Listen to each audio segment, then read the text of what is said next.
जय श्री कृष्ण फ्रेंड्स। आज का मेरा टॉपिक है विचारों। Come to the topic now. My topic is विचारों। विचारों क्या है? विचार है आपका जजमेंट, कंट्रोलिंग सेंसेस और इंद्रियों को कंट्रोल करना। There are 6 ways of controlling the इंद्रियों। फर्स्ट वन इज विचारो, second one is by will force, third one is by कुंभक, फोर्थ वन इज बाय दम, फिफ्थ इज बाय प्रत्याहार, सिक्स्थ इज बाय वैराग्य एंड त्याग। First one is विचारो। विचारो means judgment और इंक्वायरी। जजमेंट और इंक्वायरी, ठीक है।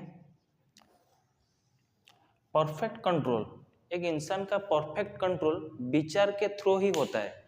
ये जो 5 चीजें हैं, बाय विल फोर्स, कुंभक, दम, प्रत्याहार एंड वैराग्य, ये भी हेल्प करता है कंट्रोलिंग सेंसेस में, लेकिन ये भी विचार से रिलेटेड है। अगर आप सही ढंग से अगर विचार नहीं करेंगे तो ये 5 भी वैल्यूलेस बन जाएंगे। तो आपस में ये विचार भी इस पॉइंट के साथ जुड़ा हुआ है। So the vichara is the major factor. The perfect control can only be made through vichara. One must control the mind and senses. एक इंसान को माइंड और सेंसेस को कंट्रोल करना चाहिए एंड डिस्पेल द इग्नोरेंस। अज्ञानता को दूर करने के लिए उसको जरूरी है सही ढंग से वो विचार करे, ठीक है। दे शुड कल्टीवेट, एक इंसान को कल्टीवेट करना चाहिए। देखिए, अभी नॉलेज जो है 2 टाइप का होता है। एक हो गया आपका collective knowledge, first one is collective and the second one is cultivate. जो भी नॉलेज हमको बाहर से मिलता है वो हो गया आपका कलेक्टिव नॉलेज। किताबों में हो, बुक्स में हो, जहाँ भी ये नॉलेज आपको मिलता है बाहर से, वो आपको कलेक्शन करना पड़ता है। And the cultivate knowledge is that आपको अंदर ही अंदर क्रिएट करना पड़ता है, ठीक है। तो आपको कल्टीवेट करना पड़ेगा कि what is right and what is wrong. पहले आपको विचार एक लाने के लिए पहले आपको उस चीज को अंडरस्टैंड करना पड़ेगा। सपोज मान लो आपको कोई भी एक प्रॉब्लम क्रिएट हुआ, तो आप क्या करेंगे? पहले उसको आपको देखेंगे, पहले आपको उसको अंडरस्टैंड करना पड़ेगा कि ये चीज क्या है, ठीक है। सेकंड, आपको फिर एनालाइज करना पड़ेगा स्टेप बाय स्टेप। फिर आपको उसमें डिस्क्रिमिनेट करना पड़ेगा, what is right and what is wrong. Discriminate करना पड़ेगा। Indifference towards happiness and misery. Suppose मैं संसार में रहूं या फिर वैराग्य क्रिएट करके स्पिरिचुअल पाथ में आऊं।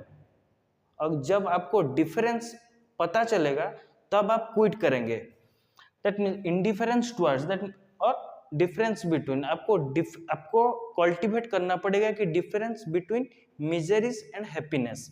पहले आपको अंडरस्टैंड करना पड़ेगा कि चीज क्या है, फिर आपको अंदर ही अंदर विश्लेषण करना पड़ेगा, एनालाइज करना पड़ेगा। And the third one is आपको डिस्क्रिमिनेट करना पड़ेगा, what is the difference between happiness and misery. And lastly आपको डिसाइड करना पड़ेगा कि मैं क्या करूंगा। That depends on you,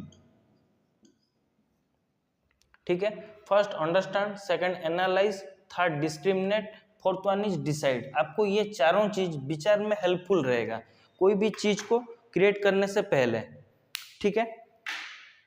if you practice विचार regularly, all desires will dwindle into nothing. जब आप कोई भी विचार को बार बार प्रैक्टिस करेंगे, रिपीटेडली आप जब उसको प्रैक्टिस करेंगे, तो ये सारी की सारी जो संशय है, जो डाउट्स है या फिर जो शंका है, वो ड्विंडल हो जाएगा, क्षीण बन जाएगा, नेरो बन जाएगा, शॉर्टन हो जाएगा, डिक्रीज हो जाएगा,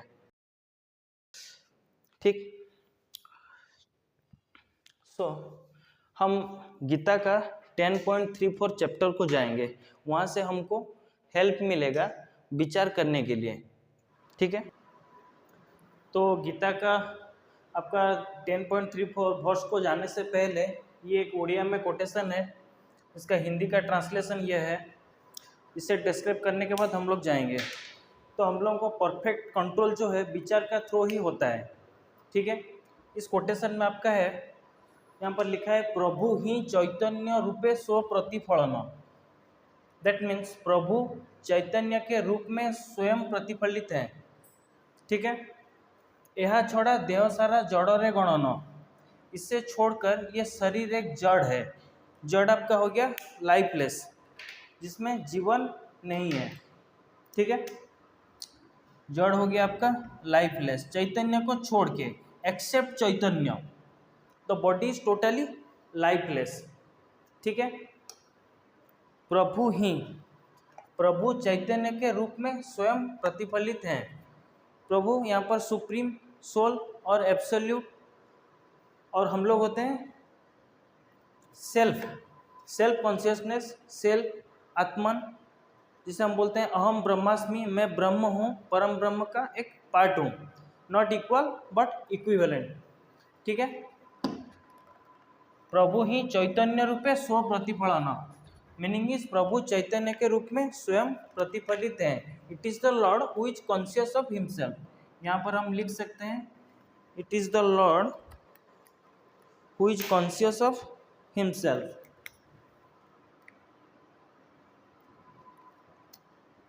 It is the Lord who is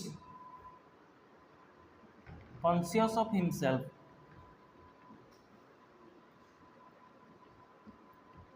of himself। ठीक है, besides this the body is totally lifeless। इसके अलावा ये बॉडी जो है क्या है ना, जड़ है। besides this, इसे छोड़कर, besides this ये शरीर जड़ है। The body is totally lifeless, the body is totally lifeless. ठीक है, तो इस तरह हम लोगों को विचार करना पड़ेगा। क्या विचार करना पड़ेगा ना, प्रभु सिर्फ चैतन्य के रूप में है, लेकिन ये जो विचार जो है ये फ्लक्चुएट होगा बार बार। ऐसा तो पूरा जगत ही ब्रह्ममय है, जड़ में भी है, सजीव में भी है, निर्जीव में भी है, हर तरफ जो है ब्रह्ममय है। लेकिन हम लोग जो है ये एक वास्ट कॉन्सेप्ट है, इससे हर कोई इंसान का जो है ये थिंकिंग का बाहर है, आउट ऑफ इमेजिनेशन है। तो हम लोग अपना जो है ये थिंकिंग को थोड़ा डिक्रीज जब हम करते हैं तो सिर्फ हम लोग एक स्पिरिचुअल साइड को जाते हैं प्रभु को देखने के लिए, टेम्पल हो, चर्च हो, या कोई भी रिलीजियस प्लेस हो। उससे छोड़कर शरीर के अंदर प्रभु एक सत्ता के रूप में है, दैट मीन्स चैतन्य के सत्ता के रूप में, who is conscious of himself. ये एक विचार है, हमको इसे प्रैक्टिस करना पड़ेगा। बाय प्रैक्टिसिंग दिस विचार all the desires will dwindle into nothing। ये संकीर्ण हो जाएगा। जो आपस में जो डिजायर जो कन्वर्टेड हो गया है चारों तरफ हम लोगों का विशेष में मटेरियलिस्टिक वर्ल्ड में, उसका जो डायरेक्शन चला गया है वो एक क्या होगा ना, ड्विंडल हो जाएगा, संकीर्ण बन जाएगा, नेरो बन जाएगा। Besides this the body is totally lifeless. ठीक है, हमें इसे जो है बाय प्रैक्टिसिंग दिस विचार one will not go towards the outside world. जब हम इसे प्रैक्टिस करेंगे एक इंसान बाहर नहीं जाएगा। तो हम चलते हैं, हमारा जो पॉइंट है 10.34 भगवत गीता को हम चलते हैं। ठीक है, वहाँ से हम लोगों को जो विचार मिलेगा, उस विचार से जो नॉलेज मिलेगा, उस नॉलेज को हम वेपन बना के उस विचार को स्टेबलाइज करेंगे। फिर स्टेबलाइज करने के बाद हमें सेंसेस को कंट्रोल करने में सहायक होगा। तो फ्रेंड्स, गीता का जो श्लोक है वो आपका 10.3 में है कि मृत्यु सर्वहरश्चहम् उद्धवश्च भविष्यतम् कृति श्रीवाक्य च नारिणम स्मृति मेधा धृति एंड क्षमा। ठीक है, इसका मतलब है श्री कृष्ण यहाँ पर बोलते हैं I am the devouring death. ठीक, I am the devouring death. That means age age death, जो जन्म लिया है उसका मृत्यु सुनिश्चित है। जितने भी गुण हैं एक मनुष्य में, उनमें से कई गुण नारी सुलभ गुण है और कई गुण पुरुष सुलभ गुण है, ठीक है। लेकिन पूर्ण व्यक्तित्व तो वो है जिसके पास ये दोनों तरह का क्वालिटीज रहता है, ठीक है। यहाँ पर आपका चैतन्य में कृष्णा बोलते हैं I am the fame, prosperity, fine speech, memory, intelligence, courage, forgiveness. ये जो 7 गुण हैं, मैं ये 7 गुण चैतन्य के रूप में हूँ एक इंसान के अंदर, ठीक है। ये आपका 10.34 में है, ठीक है। उसके बाद ये जो 3 क्वालिटीज है, फर्स्ट 3, ये तीनों मैनिफेस्ट आउटसाइड, ये बाहर प्रकट होते हैं। मैनिफेस्ट आउटसाइड, और ये जो लास्ट 4 है, मेमोरी, इंटेलिजेंस, कॉरेज एंड फॉरगिवनेस, ये चारों मैनिफेस्ट इनसाइड, ठीक है। तो वो बोलते हैं I am the all devouring death and I am the origin of those things that are yet to be. Amongst feminine qualities, I am fame, prosperity, fine speech, memory, intelligence, courage and forgiveness, ठीक है। यहाँ ये जो 7 गुण हैं, इसमें बोलते हैं कि वो मैं हूँ। तो जब वो चैतन्य के रूप में इस तरह के गुण हम लोगों का चित्त में मौजूद हो, तो जब हमको नॉलेज के थ्रू इस विषय के बारे में अनुभव होता है, तो हम विचार के through by the help of विचार one must control the senses properly. यहाँ पर क्या है, यहाँ श्री कृष्ण इन गुणों को अपने विभूतियों को भी दर्शाते हैं कि ये जो 7 गुण है ये मेरा विभूति है, ठीक है। और ये 7 गुण जो है अलग अलग देवियों के नाम से बनाया गया है। इस तरह विचार करके इंद्रियों को काबू में किया जा सकता है, लेकिन काबू करने से पहले यहाँ पर भरोसा एक जरूरी है। भरोसा, फिर उसके बाद समर्पण आएगा अंदर ही अंदर अपने कंसाइंस के प्रति, ठीक है। तो जब आपका विश्वास नहीं रहेगा तो समर्पण नहीं होगा। आप समर्पण करेंगे फिर विश्वास नहीं रहेगा, फिर ये समर्पण जितना स्पीड गया होगा फिर वो रिटर्न चलाएगा, उस समर्पण का कुछ वैल्यू नहीं रहेगा। तो समर्पण का जो स्टार्टिंग पॉइंट है वो आपका ट्रस्ट या बिलीफ हो गया, जो एक इंसान को गौरवशाली बनाता है। तो यहाँ पर विश्वास पहले जरूरी है, समर्पण से पहले यहाँ पर आपका विश्वास जो है बहुत जरूरी है। विचार करने से पहले मैं विचार करता हूँ कि प्रभु चैतन्य के रूप में हमारे अंदर हैं, ये सारे जो कैरेक्टर, ये सारे जो गुण हैं ये प्रभु हैं। वो खुद बोलते हैं कि ये जो 7 गुण हैं ये मेरे विभूति हैं। तो जब इस तरह का गुण रूपी प्रभु हमारे अंदर विराजमान हैं, तो हम इन गुणों को कैसे नेगेटिव डायरेक्शन में ले सकते हैं, राइट।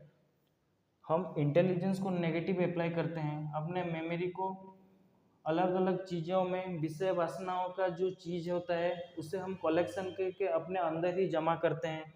फाइन स्पीच का बदले हम लोग रॉन्ग स्पीच अप्लाई करते हैं। फेम जो है हम लोगों का एक बहुत बड़ा जो है नेगेटिव थिंकिंग आजकल का ज़माने में है। प्रोस्पेरिटी, मुझे समृद्धि चाहिए, मैं किसी को हेल्प करूँगा निष्काम के भाव से नहीं, लेकिन उसके बदले में मुझे कुछ रिवॉर्ड मिले।